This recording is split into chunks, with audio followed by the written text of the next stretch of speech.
Good morning, everyone. Today we are going to study about individual differences, व्यक्तिगत विभिन्नताएं. Individual difference means no two individuals are exactly alike. कोई भी दो व्यक्ति अपनी क्षमताओं, रुचियों, दृष्टिकोण या व्यक्तित्व गुणों में समान नहीं होते हैं. Individual difference are a natural and universal phenomena. यह प्राकृतिक और सार्वभौमिक तथ्य है और These differences plays a crucial role in education and learning. शिक्षा और अधिगम में इनका महत्वपूर्ण स्थान होता है. मीनिंग ऑफ इंडिविजुअल डिफरेंस, व्यक्तिगत विभिन्नताओं का अर्थ. व्यक्तिगत विभिन्नताएं व्यक्तियों के बीच एक या अधिक विशेषताओं में पाए जाने वाले अंतर को दर्शाती हैं. Individual differences refers to the variation found among individuals in one or more characteristics.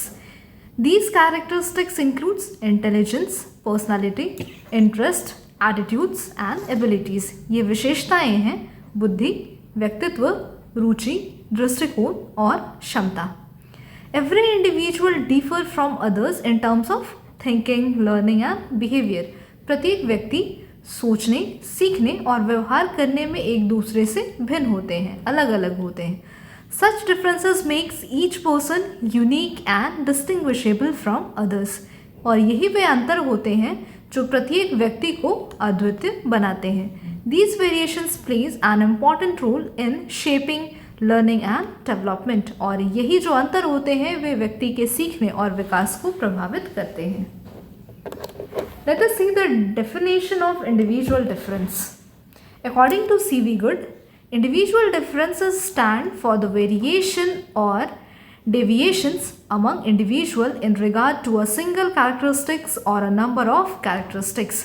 व्यक्तिगत विभिन्नताएं व्यक्तियों के बीच एक या अनेक विशेषताओं में पाए जाने वाले अंतर को दर्शाती है. Concept of individual difference. Let's see. Concept of the individual difference. The concept of individual differences is based on fundamental idea that no two individuals are exactly alike. पूरे व्यक्तित्व में जो अंतर होता है यही व्यक्तिगत विभिन्नता को दर्शाता है, जिसमें संज्ञानात्मक, इंटेलिजेंस, पर्सनालिटी, भावात्मक और सामाजिक तथा नैतिक पक्ष शामिल होते हैं, जिसमें लर्निंग कैपेसिटी भी एक इम्पॉर्टेंट रोल प्ले करती है. In classroom situations, these concepts explain why students learn differently, respond differently to various teaching methods and achieve different levels of success. शैक्षिक मनोविज्ञान के अनुसार व्यक्तिगत विभिन्नताएं केवल एक गुण में अंतर नहीं बल्कि पूरे व्यक्तित्व में अंतर को दर्शाती हैं, जिसमें संज्ञानात्मक, भावात्मक, सामाजिक और नैतिक पक्ष शामिल हैं. और इसी के कारण ही जो क्लासरूम्स में बच्चे होते हैं वो अलग अलग तरीके से रिस्पॉन्ड करते हैं. भारतीय शिक्षाविद कुछ रहे जिन्होंने इंडिविजुअल डिफरेंस व्यक्तिगत भिन्नता के आधार पर के विभिन्न दृष्टिकोण पेश किए, जिसमें थे डॉक्टर एस चौहान और doctor B Jha. Doctor S Chauhan ने बताया कि individual differences are the variations among individuals in abilities, interest, attitudes and personality. Education must be child-centered to accommodate these differences. व्यक्तिगत विभिन्नताएं व्यक्तियों के क्षमताओं, रुचियों, दृष्टिकोण और व्यक्तित्व में पाए जाने वाले अंतर होते हैं और शिक्षा को हमेशा बाल केंद्रित होना चाहिए. बी झा के अनुसार two learners are identical in their learning capacity and behavior is not possible. No two learners are identical in their learning capacity and behavior. Teaching should be adjusted according to the learner's need. कोई भी दो शिक्षार्थी सीखने की क्षमता और व्यवहार में समान नहीं होते हैं, इसीलिए शिक्षण को विद्यार्थियों की आवश्यकताओं के अनुसार ढाला जाना चाहिए. कुछ की कॉन्सेप्ट हैं इंडिविजुअल डिफरेंस के जो हम लोग देखने जा रहे हैं. Number 1 is uniqueness of individual.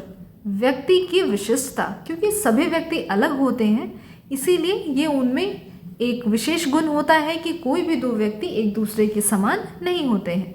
दूसरा, यूनिवर्सल फेनोमेना. यह सार्वभौमिक प्रक्रिया है क्योंकि ये सभी व्यक्तियों में पाया जाता है. Third is based on heredity and environment, both nature and nurture contribute to the differences.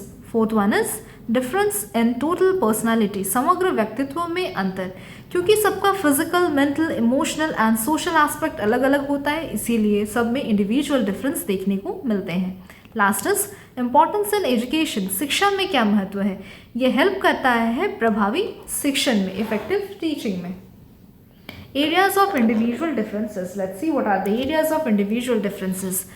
इसको अप्रॉक्सीमेटली हम लोग 9 to 10 एरियाज में डिवाइड करेंगे, जिसमें number 1 is physical area. Physical area या शारीरिक क्षेत्र कहने का मतलब है जो शरीर से रिलेटेड होगा। किससे रिलेटेड होगा? बॉडी फीचर्स से रिलेटेड होगा। एंड बॉडी फीचर्स में क्या क्या आएंगे? आपकी height, weight, colour, body structure and health condition. दूसरा intellectual areas, variation in intelligence level like thinking ability, memory, problem solving skills, ये सारी चीज़ें भी हैं जिनके आधार पर व्यक्तियों में अंतर देखने को मिलता है।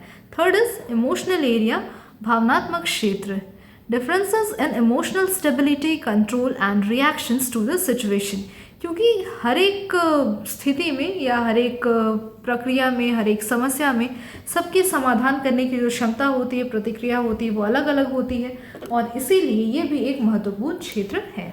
फोर्थ इज सोशल एरिया, सामाजिक क्षेत्र, differences in social adjustment, interaction and behaviour with others.